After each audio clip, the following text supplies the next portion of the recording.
I believe that everybody has a story, and I'm fascinated to hear them. So come with me as we take a walk down Fascination Street.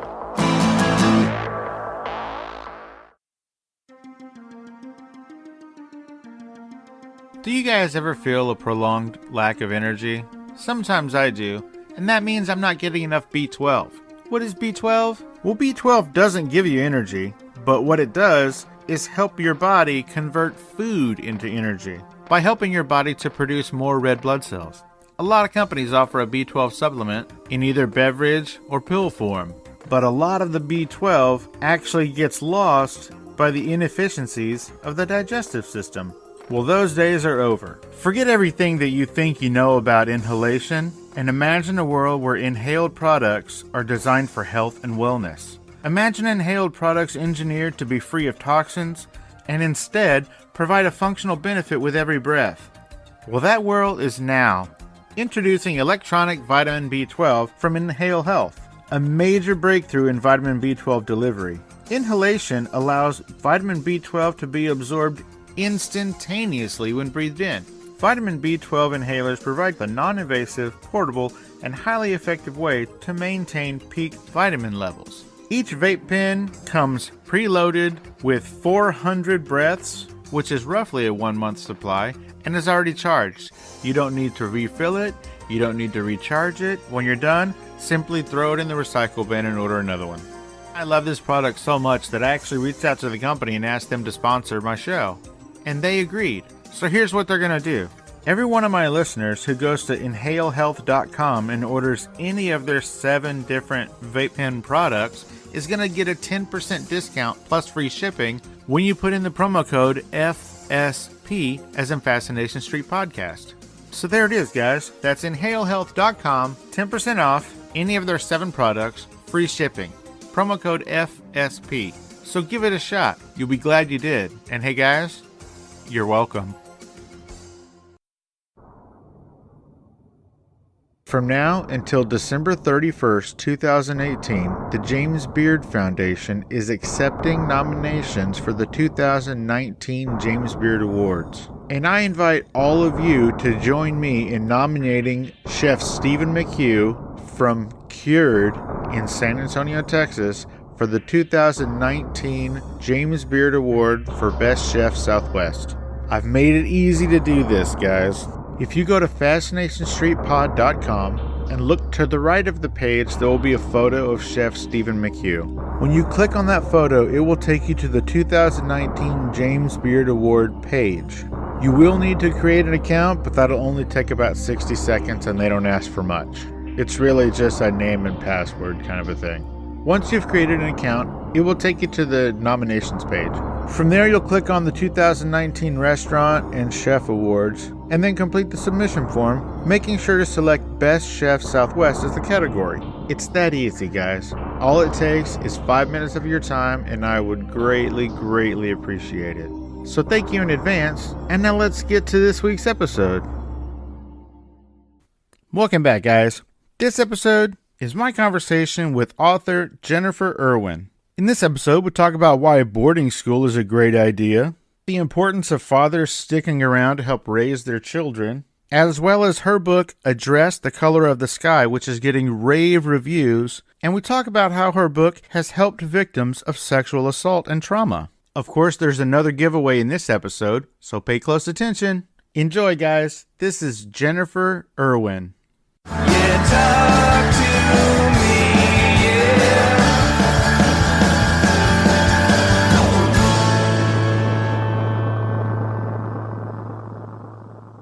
Welcome to Fascination Street, Jennifer Irwin. How are you doing today? I'm fantastic. Thanks for having me on your show. It's absolutely my pleasure. So, where are you from, Jennifer Irwin? I was actually born in California, in Northern California, but I grew up in New York, and now I live in Los Angeles. But it took me a long time to feel as though Los Angeles was my home. But now I do. Where in New York? Long Island. So a lot of my book takes place in an imaginary town that I based on where I grew up. which is sort of an idyllic little ocean waterfront, little like a village, a little tiny town, really quaint, and there's harbors and boats and stuff. So that's kind of what I was picturing when I was writing the childhood part of my book. And when does your book take place? It goes back and forth in time. So it starts in the late 60s, mid to late 60s, and then it goes back and forth in time to present day, merging basically with present day.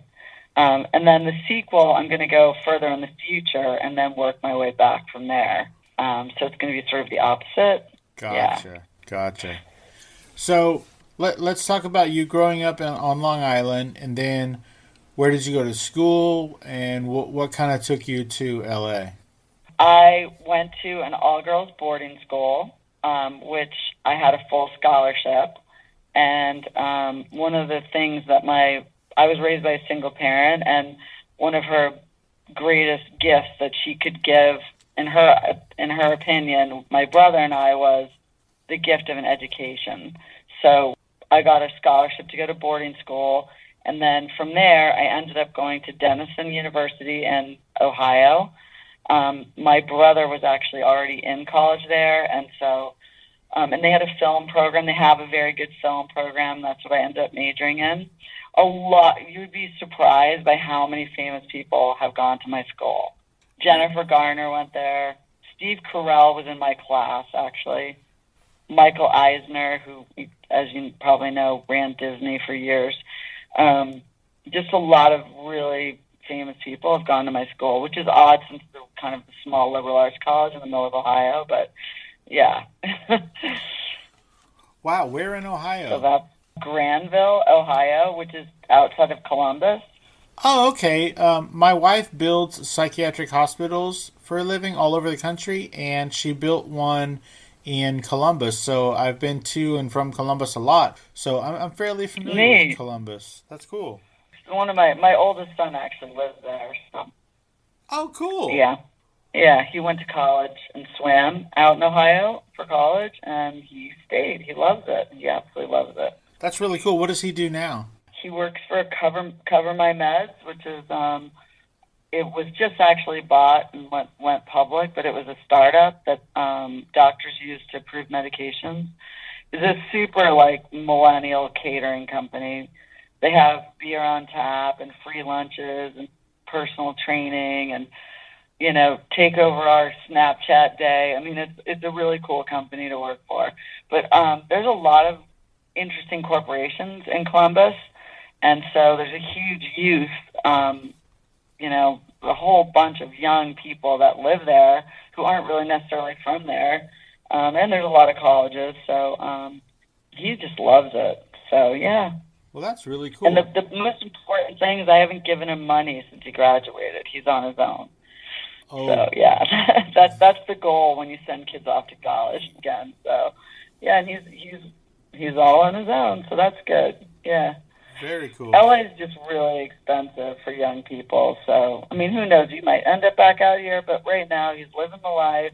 Just went on vacation to Europe, has expendable income, has a really nice apartment. It's just it's a little easier in Columbus to live on the income that he makes rather than trying to survive out here, which is really expensive. Yeah, certainly easier than trying to live in L.A. I've been to L.A. twice. Yeah. And each time was for right about a week.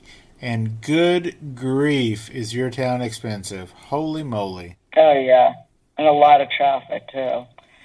Yeah, let's not even talk about the traffic, because I think L.A. just won, for the 7th year in a row, worst traffic in the world. So yeah, I'm not surprised. So good job to Garcetti or whoever's the mayor over there. Well done. Yeah, I don't think the city was planned that well, sadly. But, yeah, everyone still wants to live out here, which is kind of funny. But, I actually enjoy where I live just because it's quiet and it's good for writing. I have a beautiful view, and it's very peaceful. For me personally, where I live at the moment, it works for me for what I do for a living. So very cool. So you said you got a scholarship. What was the scholarship for? It was just an academic scholarship, and I just got really lucky. I had applied to a bunch of schools, and I got some money from everywhere I applied. I got in, but I didn't get enough money, and my mom couldn't afford to send me, because it's really expensive. And I ended up getting a full scholarship, and I really loved boarding school. It was a great experience for me, and I feel like it set me up to do well in life. And it's more of an East Coast thing to go to boarding school. Out here in California, people don't send their kids to boarding school, but it's a little more common in the East Coast. I have a lot of my friends have gone to boarding school, and my youngest son's in college in the East Coast, and a lot of the kids at his college have gone to boarding school. So yeah, no, I loved it. I went sophomore year, so I wasn't there for 4 years, but and I made lifelong friends there, and I got a great education. The single-sex education for women in high school there's been a lot of studies. It ends up being more successful for girls because there isn't boys to distract you, and you can actually the competition it's just a different scene, and you're more focused on your academics. So it's a great school. It's the first school for women in the United States. Emma Willard was a pioneer in women's education, so it's kind of a cool, really old campus, beautiful buildings. I can't say enough good things about it. I loved it. They're actually featuring me in their next magazine, which is kind of cool. Whoa, when's that coming out? I think in the fall. It's a really beautiful magazine that obviously is all about Emma Willard alums and that kind of thing. Yeah, and they're doing a big article on me, so it's really exciting. That's very cool. Are you going to get a bunch of copies? Yeah, I hope so. Yeah, I've had some great opportunities, and I published my book Indie, so everything's kind of fallen on my shoulders, and I had somebody doing PR for me just for a few months because it's really expensive. Publicity is really expensive. Publicists are really expensive. So everything that I get, all my interviews, I've been getting them all on my own. But I feel like I've been lucky enough to get the word as much as I can out for my book. And I just signed with an agent, which is a really, it's for any writer is a huge accomplishment. So I feel really excited about that. Well, mazel tov. Yeah, thank you. You're welcome. Yeah, I'm stoked about it. Now, when that magazine comes out, I don't know if you would be up for it, but I would love for you to send me a copy. I'll pay for shipping and everything. Yeah, sure. I would love that. No, I'll try and get a few copies. It's just a magazine for the alumni of my school. But yeah, I'm happy to send you a copy. Absolutely. I've had lots of interviews, and I was in a local magazine here in LA. I was on an ABC affiliate show in Mobile, Alabama when I was on book tour. I just today scheduled 2 more book tour locations in Maine. I'm going to be going to Maine in mid-July. And the book has been getting incredible reviews, which is really, for me, a big deal. I just got a gold seal, like a 5-star rating from Reader's Favorite, which is a huge deal. So I was really thrilled about that. They give you gold seals to put on the books. It's that much of a big deal. And I've won 3 book awards for the book so far. I'm sure there's going to be more to come. I'm hoping at least. So yeah, it's been quite the experience to see how the story has resonated with readers and to read the reviews. And I get a lot of emails and messages on social media from readers telling me that, one reader said that she and her sister started communicating again because they both read my book. It's just crazy. It's just been unbelievable. So how much does that warm your heart when you hear a story like that? Obviously, I'm incredibly touched, and it goes into the extreme where it can also trigger people that have endured childhood abuse. It can be hard to read. I touch on it. It's not graphically laid out, but one of the reasons why Prudence Aldrich is in rehab for sex addiction is because she's had a traumatic childhood in which she really hadn't dealt with what she endured as a kid. And somebody in a book club that I was a guest author had buried repressed a memory of being date raped when she was in college, and my book was one of the things that brought out her talking to her book club and sharing it with her book club. After being in this book club for years and years and years, she finally told everyone. And, just things like that. It's been life-changing for some of my readers to read the book. I think for one thing, it makes people feel like they're not alone, and also gives people hope that you can survive childhood trauma, you can lead a healthy life and find self-love. You can have a healthy relationship, even though you haven't had the best, maybe, role models as parents, or father figure, for that matter. So there's just a lot of things there that people are finding relatable and giving them hope and kind of,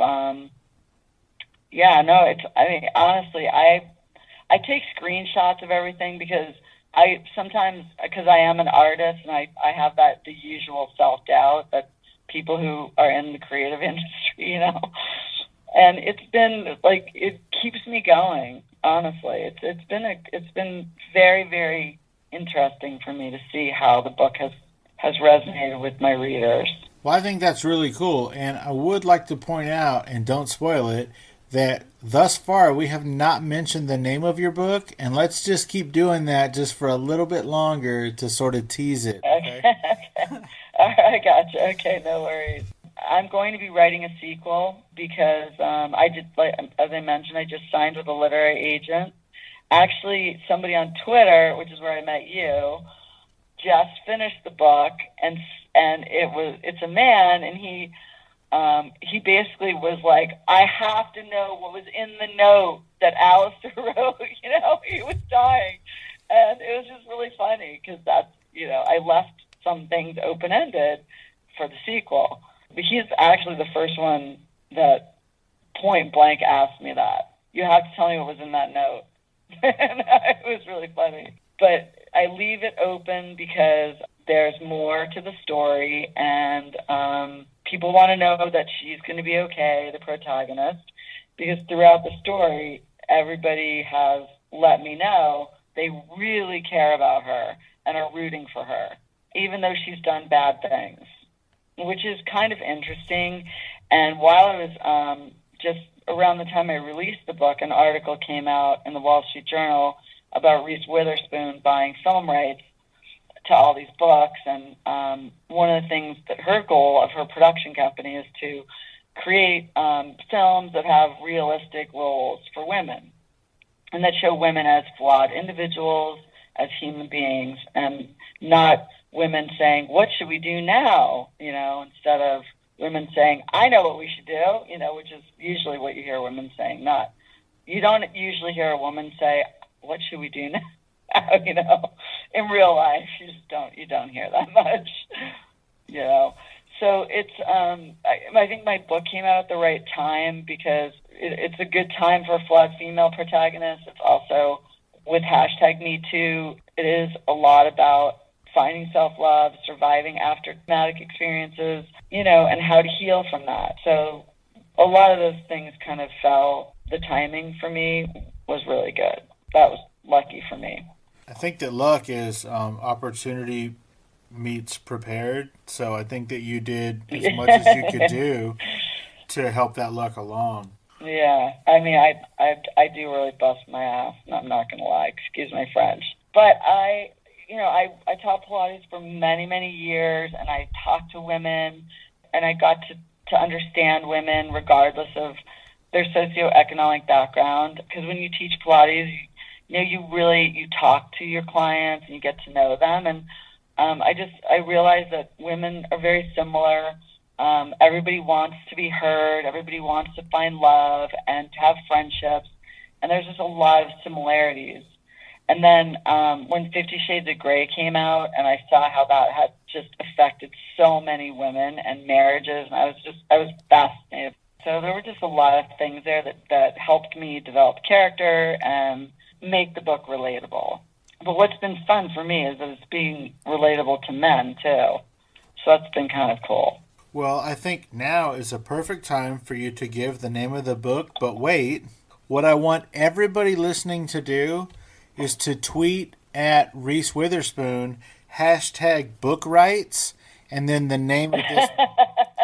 That'd be so awesome. And then the name of this book. Honestly, I had an option on the film for the book, and I don't have it anymore because we couldn't come to a contract agreement. So basically, my film rights are available right now on the book. And Reese Witherspoon's book club follows me on Instagram. But I published small press. I don't have a big name publisher. And it's really hard to get the book in her hands. I just don't have access, you know? So, that's super sweet of you to say that. I know that she would love the book if she read it. And a couple of the books that she's recommended for her book club, I've had stronger reviews. My books had stronger reviews. So here's the title. Are you ready? The title is A Dress, the Color of the Sky. A Dress, the Color of the Sky. So it's basically, I got the title from a fairy tale called Donkey Skin. And I kind of go over that in the book. So you'll see why that title is really important to the story and what it means. But it has meaning to the book and the subject matter of the book. That's the title. And I actually really love the title. So the title brings all kinds of images to the mind all by itself. But here's what I'm going to do. The first 5 people who include me and Jennifer Irwin on a tweet to Reese Witherspoon that says #book rights and then address the color of the sky, I'm going to give you that book. I will mail it to you. Is there a hard copy available? Yeah, I have paperbacks. Okay, so let's give away 5 to the first 5 people who do all those things I just said. That was a mouthful. I don't want to say it again. So mine's Jen Irwin author, my hashtag. That's right. Don't be That's confused. My Twitter is Jen Irwin author, IRWIN. And all my social media links are on my website, jenniferirwinauthor.com. Every single social media link is there. And Address the Color of the Sky is available in hardcover, paperback, and ebook. I have not done an audiobook yet, but I'm hoping soon. And at the moment, I believe I have 87 reviews on Amazon, 4.9 stars. Wow. So I have a nearly perfect score on Amazon from every single person that took the time to write a review. And on Goodreads, I have 4.65, I believe. The book is being highly rated by the readers, which is really exciting for me. Well, that's very exciting. And as I mentioned before, I won 3 book awards, including gold for women's fiction. What were the other 2? So I won a silver for debut novel, because it's my first book, and I won bronze for adult fiction. Wow. The judges overall were absolutely floored. This was my first book, and they also universally loved Address the Color of the Sky. And they awarded me 3 different awards, which is really unusual for the same book to get 3 awards. That was a very exciting day for me. I was actually in a restaurant when I got the email. I just thought I was going to jump out of my skin. I was so excited. Because that's kind of competing against your peers and other writers, and to do so well was really exciting for me. That's really cool. You know what? Yeah. Let's do something else. The first 5 people that tweet the name of the book, #Oprah's Book Club to Oprah, and include me and Jennifer, I will send you a Fascination Street pin, PIN, and 3 sets of 5-4 brand cufflinks, silk cufflinks. How about that? Let's get Oprah. Cool. Let's get Oprah to pimp this thing. Yeah, I've had so many crazy experiences throughout this whole process I sat next to a doctor on an airplane who's a famous cancer doctor whose daughter is best friends with Oprah Winfrey's assistant. He said, send me your book, let me read it. If I like it, I'll give it to my daughter to give to her best friend. So he reads the book. He tells me I write like literally. I mean, he first of all, he absolutely loved the book, and then he texted me that I wrote like Ernest Hemingway, which obviously I was incredibly excited to hear. So he gives the book to his daughter, and then she gives it to Oprah's assistant right around Christmas time. But I can't guarantee that this is like watered down chain of commands being passed along. So I don't know if it ever got in Oprah's hands. So yeah, no, I mean, to get a nudge from tweets would really be great. It would help me out a lot. Well, it doesn't hurt anybody except for you might get Twitter thumb, but let's do it. Let's push this book. Let's push this book to the forefront of the attention of both Oprah Winfrey and Reese Witherspoon, which I think are friends. Weren't they in a movie together recently? You. You're so sweet. Oh yeah, no, they're friends. Yeah, they're friends. Yeah, I think the story's very timely. It's very poignant story. It's sad. I can honestly tell you, I've been to book clubs with girls who are in their 20s that are all former Laker cheerleaders. And one of them, and it was hard for me to tell because they were a little bit on the quieter side, to be honest with you. I went to somebody's home, and this one girl pulled me aside, and she said, I was reading your book, and I was sitting in bed, and I was bawling, crying. And my husband was like, are you okay? And she just said, it's just this book. It's so sad, So people are very touched by the story. They're incredibly touched by the story.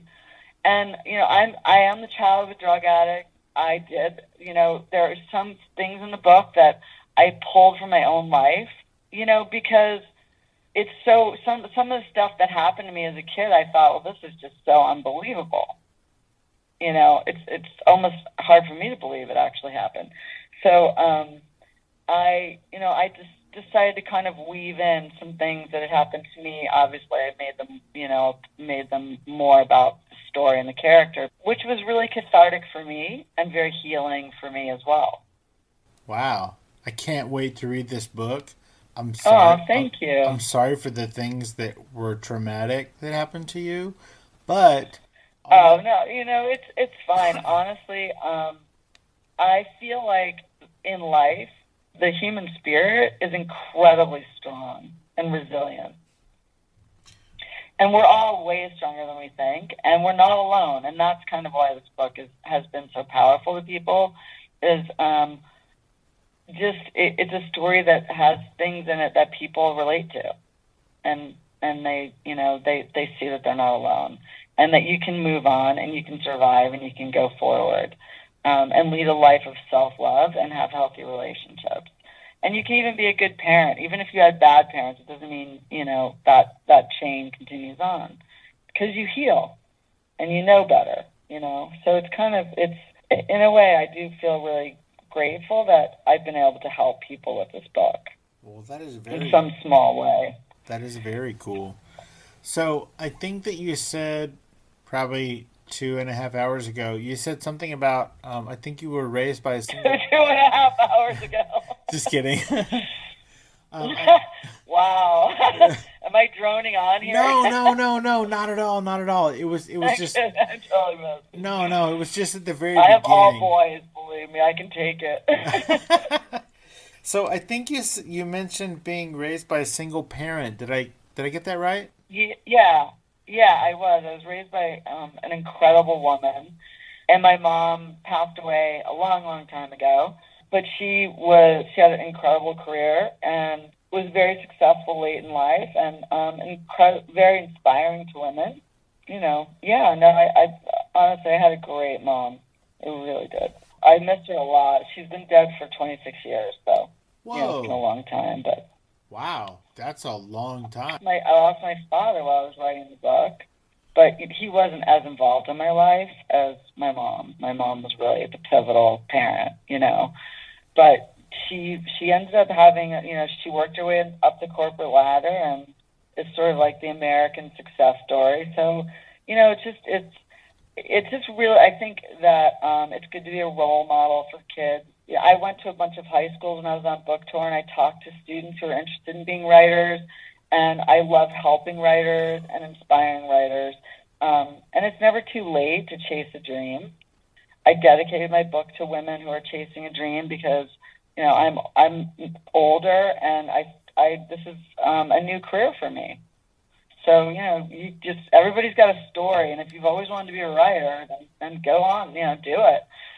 No, there shouldn't be the only thing that stops people is fear. It's funny that you say everybody has a story. That's the opening words to the theme, like during the theme song of my podcast. It says, everybody has a story, and I'm fascinated to hear them. I think that... Oh, that's so cool. I love that. I think everybody really does have a story, and initially the podcast was just going to be about regular average people who had a story, but it sort of morphed into a little more, a little more famous, authors, directors, actors, stuff like that. But I think everybody has a story, and nobody thinks their story is fascinating, but if you let them tell it, everybody really does have a story. Yeah, and it's really neat that you're providing an avenue for people to share their stories. So, that's awesome. And this is probably something, not your career. Obviously, you have some other things going on, but it's something you do because you love it, and you're chasing a dream too. I'm very grateful for all these podcasts that have invited me on, because it gives me, the opportunity to talk about my book and to get the story out to more, more people hearing about it. So thank you very much for, for having me, and, and for doing what you're doing. Well, you are absolutely welcome. It is honestly my pleasure. And you don't have to answer this, but can I ask why your dad wasn't so much in the picture? And before you answer, because I think that one of the biggest problems that's going on right now in our country is that fathers really aren't there. I mean, I agree. I 100% agree. Some are, and that's great. It's a crisis. It's an absolute crisis. It is a crisis. I think. Mm-hmm. My boys have not had their father around. There's a void there for sure. Isn't it crazy? And it's hard. It's hard to raise men when you're a woman. There's the kind of need to have. And I do have a very nice guy in my life who I live with. I've been living with for 8 years, but. He's been like a father figure, but he's not their dad. That's the bottom line. Their dad is not here. He's not around much. He doesn't live in California. Now, actually, just moved to Northern California, but he's been living all over. It takes a toll, definitely. And I do believe we are in crisis in the country for the father figures, I totally agree with you. That's something that I have really, really strong feelings about, and you said it best. I think it's a crisis.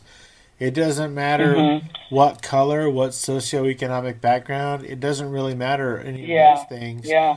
I think that if there's not a father in the picture, the percentage that things could go wrong. You're right. It's really bad. Very high. And I'm tremendously grateful for the coaches that stepped up, my friends' husbands there was a lot of dads that were coaching my kids that would drive them home when I couldn't because I was working 2 jobs trying to survive, but it doesn't matter. It's not their dad, and the dad needs to be around, and it's tough, believe me. And each one of my boys was affected differently by not having their father around. Because I'm assuming he disappeared at different ages for them. Right. Yeah, they were each different age. They've each had to go through the process of forgiving and healing and accepting the person for who they are, what their capabilities are. And I had to do the same thing for my own father. who I didn't really get to know. I saw my dad once a year for 3 weeks in August. I mean, that's not a father. That's not a relationship.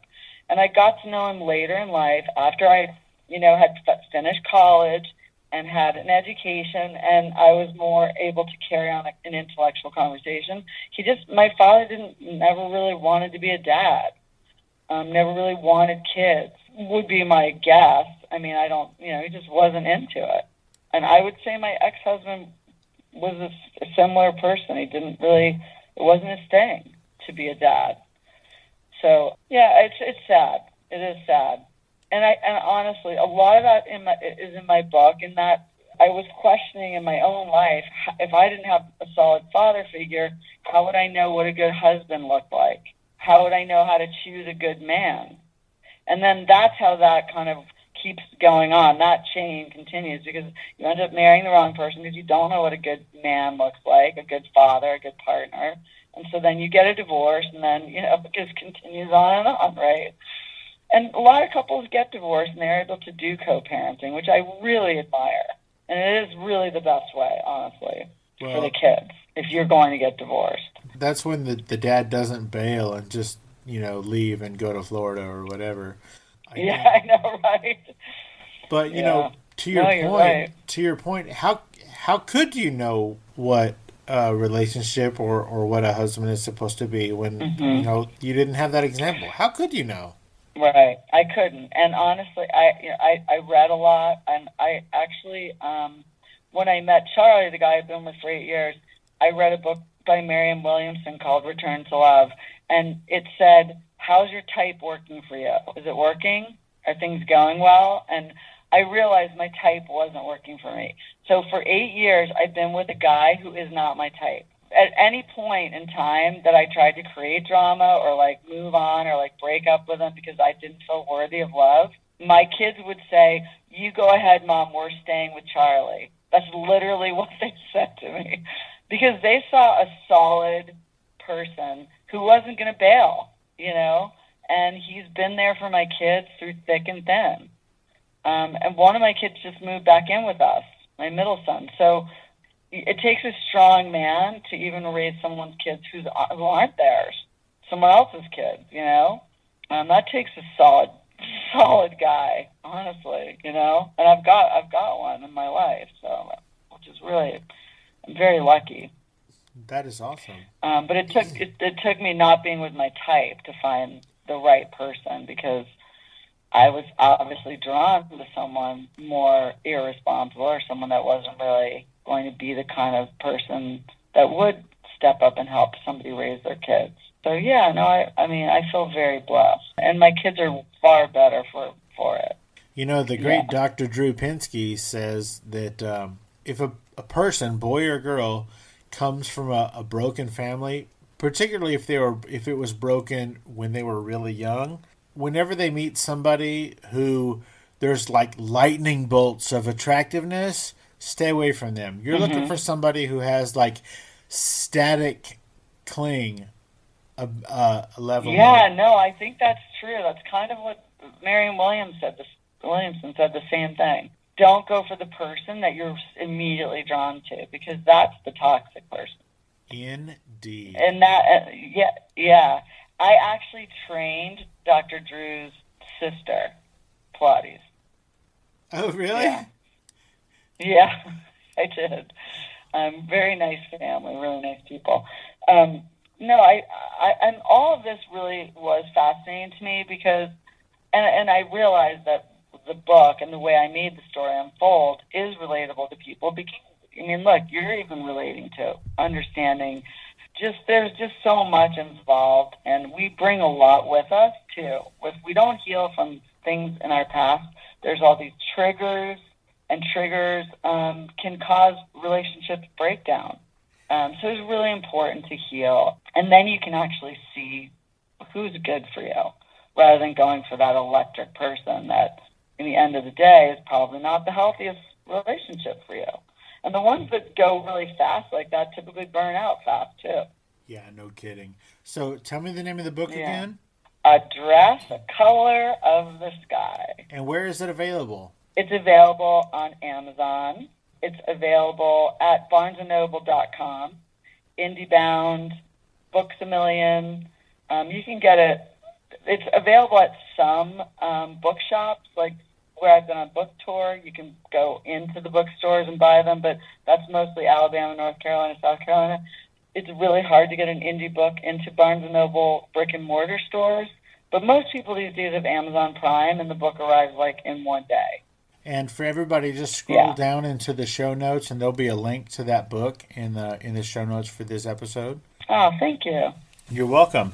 Now, you did mention that you are possibly working on a sequel, or there's one planned?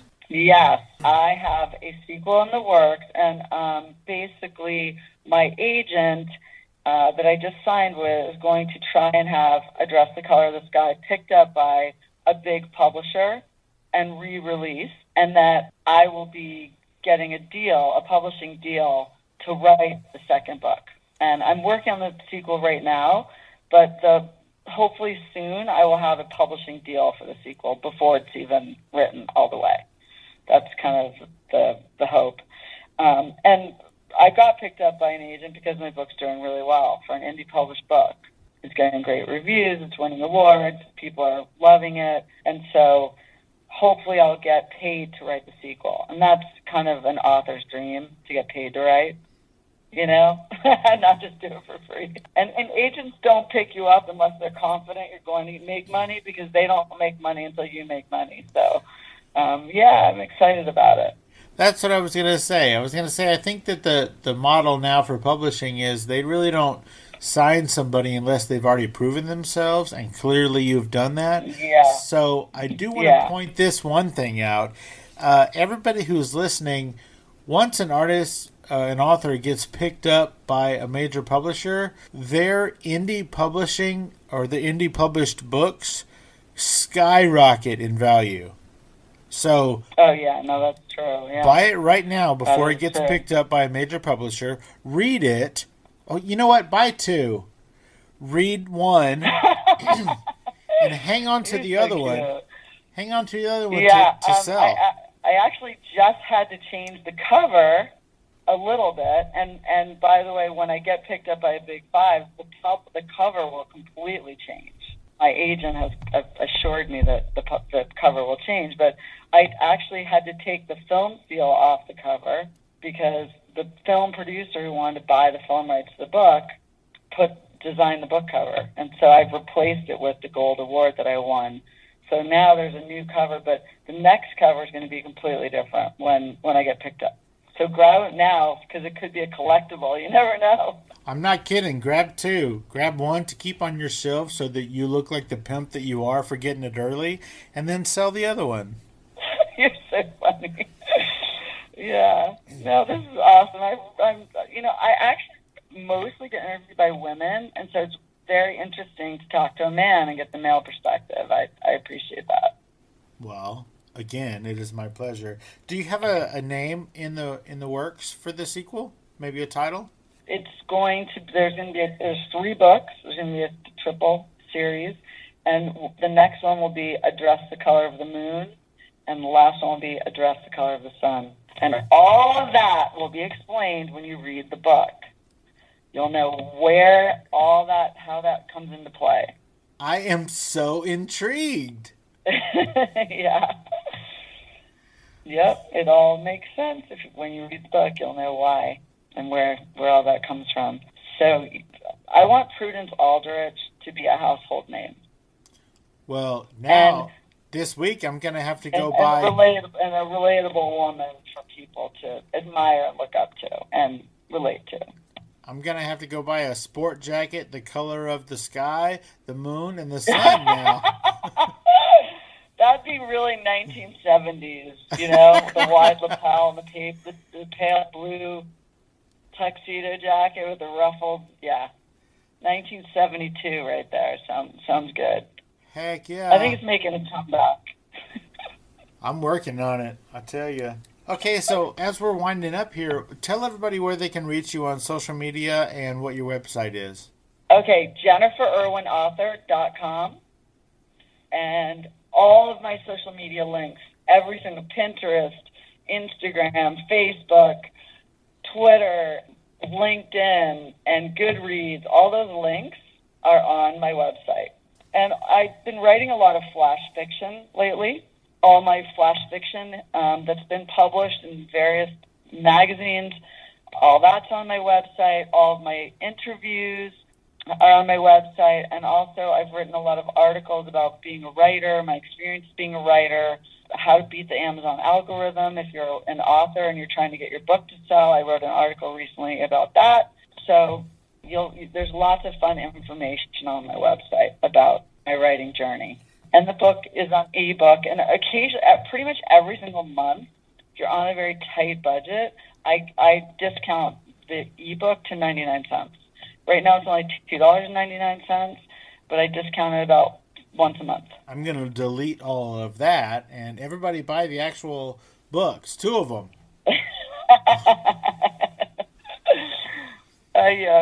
You're very sweet. Thank you. I honestly, this is real honor. Where's your show on? How do I find it? You can go to iTunes, Spotify, Google Play. You can go to fascinationstreetpod.com. It's everywhere where podcasts are available. And then, how long have you been doing this? You know, it's funny. Almost a year. Wow. And how's your audience? Is it growing?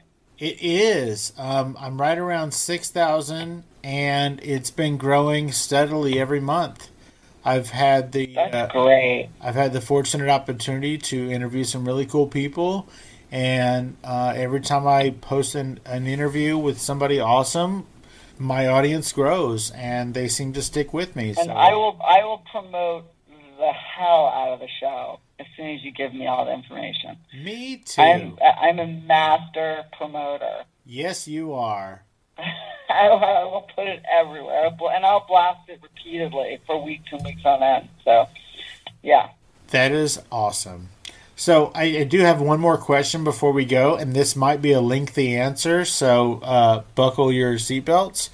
Why did you decide Why did you decide to be a writer? At the time, I had written a screenplay when I was in college, and I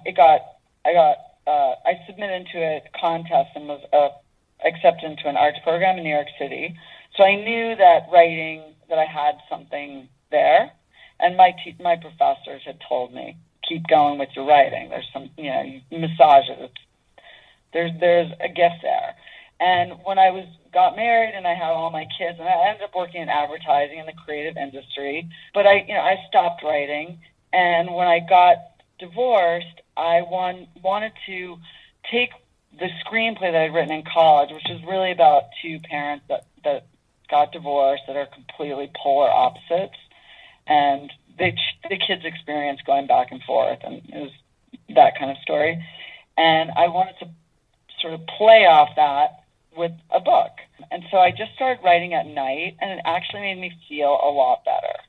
I guess I wrote to kind of heal from being in a toxic marriage and going through a painful divorce and being a single mom. I didn't have money to do anything super fun, so I just would go home, put my kids to bed, and write. And that's the result is A Dress the Color of the Sky. So that's how that happened. It's not, like my whole life I've been dreaming of being a writer. I actually wrote a story about that because that's one of the questions everyone wants to know. You always dreamt of being a writer. I knew that I had some creative inside me, that there was a story. I knew I could write.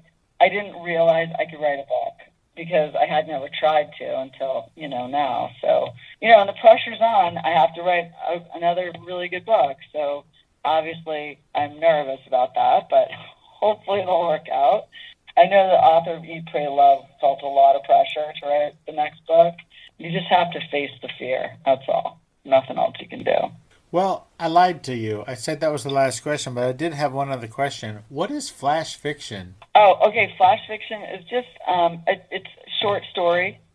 And one of the things that I wanted to do in between books was to just keep massaging the writing muscle and try to tell shorter stories and see if I could get my short stories published. And it's just a great way to get your name out there as a writer and to be validated as, just an all-around good writer. I like to write about real life things with a theme of everything's not as it seems, kind of. That's the kind of stories that I write. Mostly contemporary fiction. And flash fiction is just kind of what it sounds like. It's a fast story, short story. So that's basically what it is. You'll see we're accepting submissions for flash fiction, and they'll give you a prompt. I'll just submit and hopefully get picked up. And I've gotten a lot of my stories picked up and published, so it's been fun, And it's good practice because you have to tell a story in a shorter amount of time.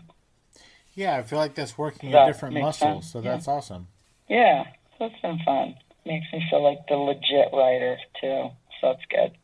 Well, Jennifer Irwin, thank you so much for taking the time to hang out with us on Fascination Street. Thank you. I really appreciate it. I will. Thank you for having me. This has been awesome, and you're a great interviewer. Thank you very, very much. All right, thank you. Thank you so much, Jennifer. You have a great, great night. Okay, you too. Take care. Bye. Good morning, Detective Lynn. It has been 120 hours since your last login. Current grid load is 192 per terabyte. System anomaly detected. System. Current trans time is 1800 hours and 34 minutes. Maintenance outage for node 3.1.1 scheduled for 0400 hours and will persist for 38.9 minutes. Destination locale. Synchronized. Insertion in 3, 2, 1. Rumor is there's a new V-drug experience in the trance. Something mind-bending and a little bit deadly. But I didn't have to tell you that. Things aren't adding up. You noticed all the burners going missing lately? How about the bodies showing up in the little dark corners of the city? I've seen this before, and it's why I'm here now, Detective Lynn. How about I tell you a scary story? The Trance, a Phil Rossi podcast experience. For details, episode downloads, and story extras, visit www.patreon.com/Phil Rossi and sign up today.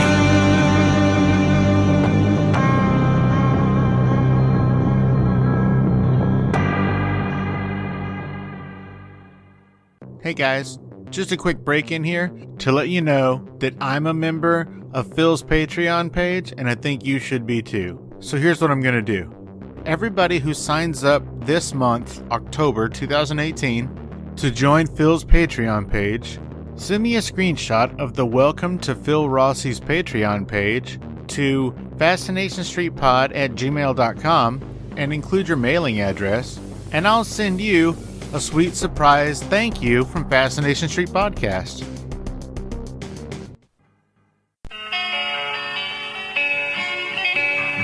Opening music is the song Magnolia from the 2014 album Intransigence, used with permission from Douglas Miles Clark. Closing music is Apollo from the 2001 album Into the Known by the band Sapphire. Thanks for hanging out with us and getting to know a little bit about our guest. We'll see you next time on Fascination Street.